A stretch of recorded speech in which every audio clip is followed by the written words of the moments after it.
Let's take a look at factors influencing instruction. When deciding on an instructional setting, organizations should consider several factors, including standardization, fidelity, costs, social capital, and reward value. Control and standardization often work together when it comes to designing and delivering training.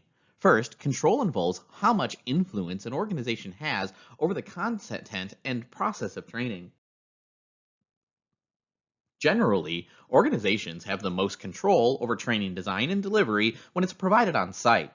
Not only do offsite settings normally lack this control over design, but there's no guarantee about delivery. Having control facility standardization, like different groups of trainees experience the same training, is important. Fidelity is the degree to which the environment for training mirrors the environment where the trainees will use what they've learned. Higher levels of fidelity are generally better, but not always possible. Fidelity increases the effectiveness of training through two different mechanisms. First, it increases employee motivation and aligns with andragogy. Second, fidelity promotes the transferability of training. In general, the more realistic the setting, the more likely trainees will be able to utilize what they've learned after completing the training. When providing training, another consideration is how much it costs to provide the level of investment and what that represents. This is one reason that organizations provide low fidelity training, even if it's less effective than high fidelity training.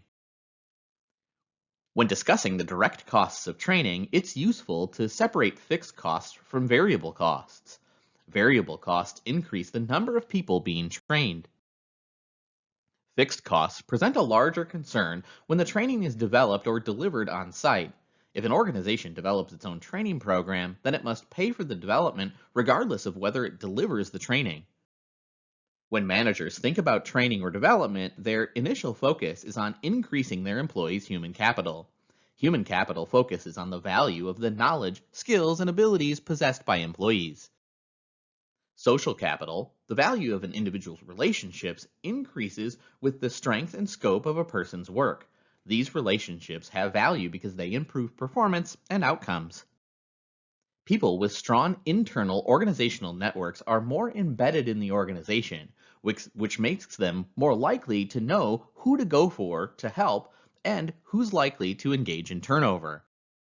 Social capital is not only a side benefit of providing training, some employees also view training as a reward. The reward value of training can come from one of several sources. Extrinsically motivated employees may value development to earn more money or be eligible for promotion. Intrinsically motivated employees may simply value the opportunity to learn and the ability to engage in self-actualization. Each of these sources could be considered desirable, and organizations should consider them when designing, delivering, and supporting transfer of training.